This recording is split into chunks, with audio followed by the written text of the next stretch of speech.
ಮೈಸೂರಿನಲ್ಲಿ ಸಿಎಂ ಸಿದ್ದರಾಮಯ್ಯ ಅವರ ಐಷಾರಾಮಿ ಮನೆ ನಿರ್ಮಾಣವಾಗ್ತಾ ಇದೆ. ಮೈಸೂರಿನ ಕುವೆಂಪು ನಗರದ ವಿಶ್ವಮಾನವ ಜೋಡಿ ರಸ್ತೆಯಲ್ಲಿ ಮನೆ ನಿರ್ಮಾಣವಾಗ್ತಾ ಇದ್ದು, ಮೂರಂತಸ್ತಿನ ಐಷಾರಾಮಿ ಮನೆಯನ್ನ ಪರಿಶೀಲಿಸಿದ್ದಾರೆ ಸಿಎಂ ಸಿದ್ದರಾಮಯ್ಯ. ಮಗ ರಾಕೇಶ್ ಅವರ ಪುಣ್ಯತಿಥಿಗಾಗಿ ಮೈಸೂರಿಗೆ ತೆರಳಿದ್ರು ಸಿಎಂ. ಸೊ ಈ ಸಂದರ್ಭದಲ್ಲಿ ತಮ್ಮ ಮೂರಂತಸ್ತಿನ ಮನೆ ಯಾವ ರೀತಿಯಾಗಿ ನಿರ್ಮಾಣ ಆಗಿದೆ ಅನ್ನುವಂತಹದನ್ನ ಒಂದ್ಸರಿ ಪರಿಶೀಲನೆ ಮಾಡಿದ್ದಾರೆ ಮುಖ್ಯಮಂತ್ರಿಗಳು. ಕುವೆಂಪು ನಗರದ ವಿಶ್ವಮಾನವ ಜೋಡಿ ರಸ್ತೆಯಲ್ಲಿ ಈ ಮನೆಯನ್ನ ಕಟ್ಟಲಾಗ್ತಾ ಇದೆ. ಮೂರಂತಸ್ತಿನ ಮನೆ. ರಾಕೇಶ್ ಅವರ ಪುಣ್ಯತಿಥಿ ಸಲುವಾಗಿ ಮೈಸೂರಿಗೆ ಹೋಗಿದ್ದಂತಹ ಸಿಎಂ ತಮ್ಮ ನಿರ್ಮಾಣ ಹಂತದಲ್ಲಿರತಕ್ಕಂತಹ ಮನೆಯನ್ನ ಪರಿಶೀಲನೆ ಮಾಡಿದ್ದಾರೆ.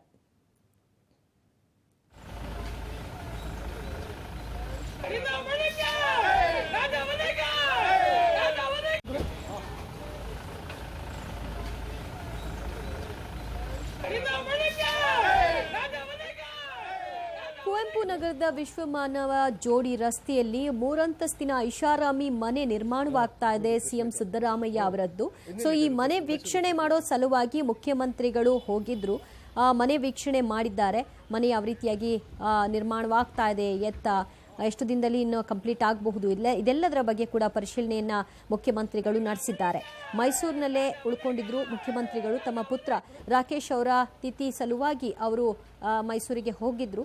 ಅನಂತರದಲ್ಲಿ ತಮ್ಮ ನಿವಾಸ ಯಾವ ರೀತಿಯಾಗಿ ನಿರ್ಮಾಣವಾಗ್ತಾ ಇದೆ ಅನ್ನೋದರ ಕುರಿತಾಗಿ ಪರಿಶೀಲನೆ ಕಾರ್ಯ ನಡೆಸೋ ಸಲುವಾಗಿ ಮೂರಂತಸ್ತಿನ ಐಷಾರಾಮಿ ಮನೆ ನಿರ್ಮಾಣದ ಕಾರ್ಯವನ್ನ ತಿಳ್ಕೊಂಡಿದ್ದಾರೆ. ಅದರ ಬಗ್ಗೆ ಮಾಹಿತಿಯನ್ನು ಪಡ್ಕೊಂಡು ಮುಖ್ಯಮಂತ್ರಿಗಳು ತೆರಳಿದ್ದಾರೆ. ಈ ಸಂದರ್ಭದಲ್ಲಿ ಅವರ ಬೆಂಬಲಿಗರು ಜೈಕಾರವನ್ನು ಸಹಜವಾಗಿ ಹಾಕಿದ್ದಾರೆ.